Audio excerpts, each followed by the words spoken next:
一个曾经强大的王国不服荷兰，就这样把他们划入印尼的版图，让爪哇人来统治他们。因此，他们发动了长达30年的独立战争。这是印尼继东帝汶之后另一个烫手山芋。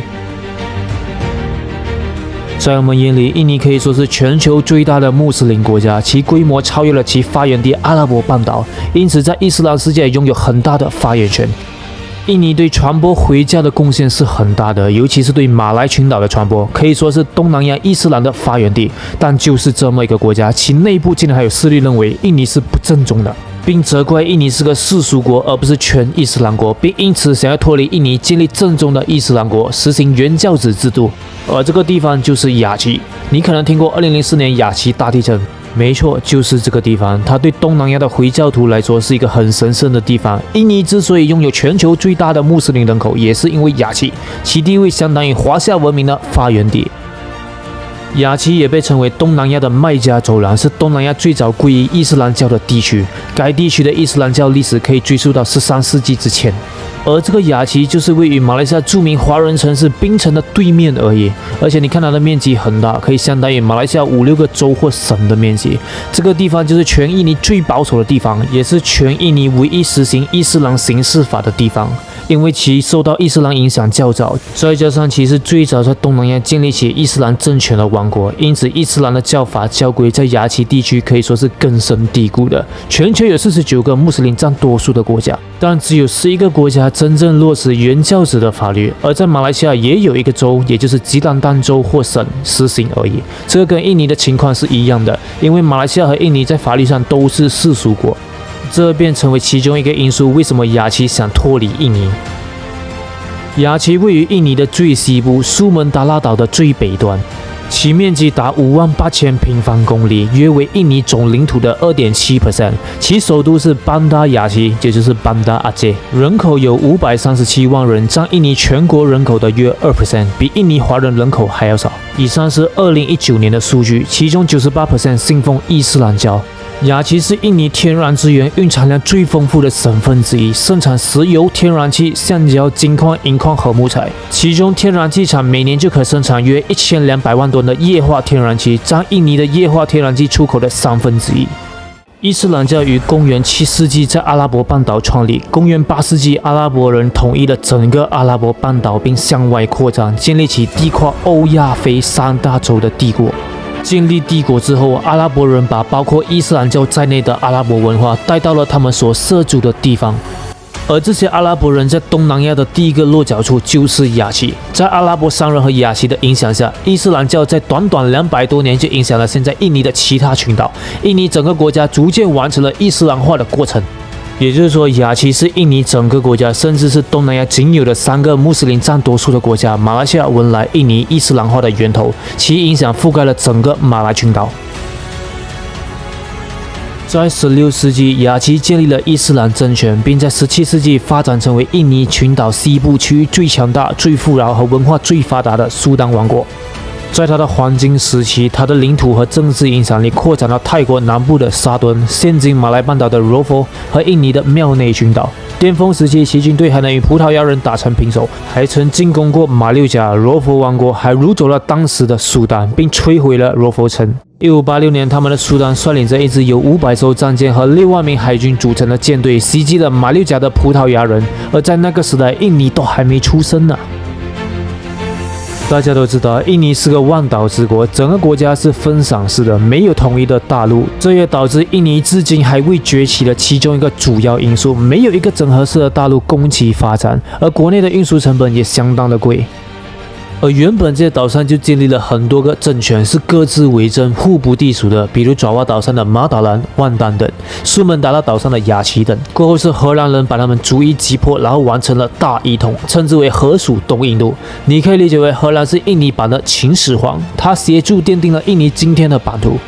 如果不是荷兰，印尼今天也不会是东南亚面积最大、人口最多的国家。所以你要雅琪怎样甘心臣服于这个由爪哇领导的印尼呢？因为它雅琪曾经就是一个强大的王国，地位不亚于你爪哇。只不过过后雅琪被荷兰强行划入印尼，然后荷兰人属意爪哇人来领导这个荷属东印度，所以才会导致今天的局面。凭什么你是老大，而我可能连老二都不是？同样的道理，你叫英国人现在并入加拿大或澳洲看他干不干？呵呵。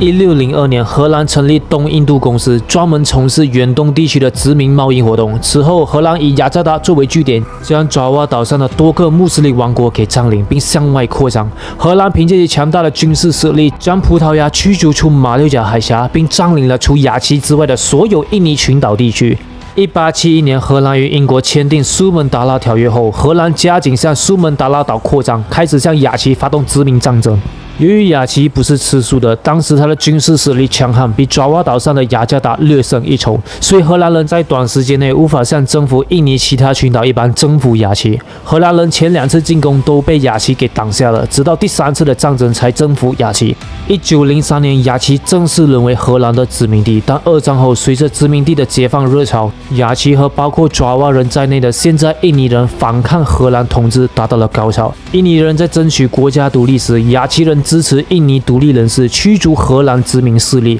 而其所希望的交换条件是，未来独立的印尼必须建立一个联邦制共和国，其中雅琪享有完全自治，并且可以在其境内实行伊斯兰法律。作为最晚并入荷属东印度的地区，雅琪长期以来保持着与爪哇人等印尼其他民族不同的文化，但相同的伊斯兰信仰。相似的命运让雅琪和印尼其他地区的人们团结起来，共同对抗荷兰殖民者。但当共同敌人被驱赶之后，雅琪和印尼其他民族的矛盾就开始浮出水面。1945年8月，印尼在第一任总统苏加诺的带领下爆发了8月革命，过后宣布成立共和国。印尼独立后，面对分散式的领土，所以出于巩固新政权的需要，苏加诺把印尼建成一个中央制的国家，对外岛各地区的经济和政治采取严密的控制，这与雅琪要求的自治权完全背道而驰。雅琪希望的是联邦制共和国。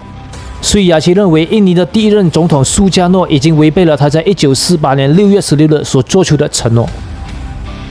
而且雅琪于1950年还被划入北苏门答腊省当中，也就是说，从原本的一个强大王国被降级为省都不是了，这是一个地区。这也导致了1953年至1959年的雅琪叛乱。Hello， 大家好，我是尼克斯，尼克斯一个专注于提供国际知识的频道。如果你还没订阅的话，现在是订阅了，我会每周更新哦。上一期我们就谈到了印尼如何非法占领东帝汶，还屠杀了差不多10万人。如果你还没看到的话，请按上面的链接去看呗，或等下来的频道找也行。当然，除了以上的，还有一个更致命的因素，就是印尼建立时就确定了采用世俗制来管理整个国家。也就是政教分离，这是因为印尼受到了荷兰统治长达约150年，其世俗化思想早已融入他们的生活。而作为最晚并入东印度的雅琪，他在东印度的日子也就差不多40多年而已，还保留着传统伊斯兰原教旨主义，依旧主张政教合一。所以既然理念不同，那就不要勉强了，我们分手吧。1953年9月，在全雅琪伊斯兰学者联盟和数万名追随者的支持下，雅琪宗教领袖达乌德·贝鲁正式宣布加入印尼伊斯兰国，并组织武装部队攻击印尼政府在当地的机构。过后，雅琪也展开了一系列的宣传攻势，其中包括指控印度尼西亚是一个骗局，是用来掩盖爪哇殖民主义的斗篷。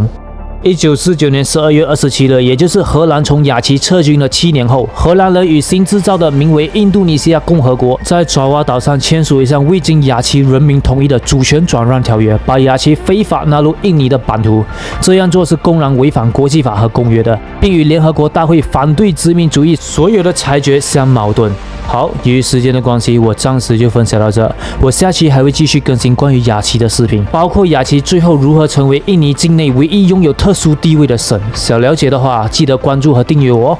如果喜欢这一期视频的话，欢迎你点赞、分享，还有关注，还有记得打开你的小铃铛哟，我会每周更新。如果你想看联合国如何出兵逼印尼交出东帝汶的主权，让它实现独立，可以点击上面的链接去看，或等下来到频道找也行。好，我是尼克斯，一个专注于提供国际知识的频道。拜拜，我们下期见，记得订阅和关注哦。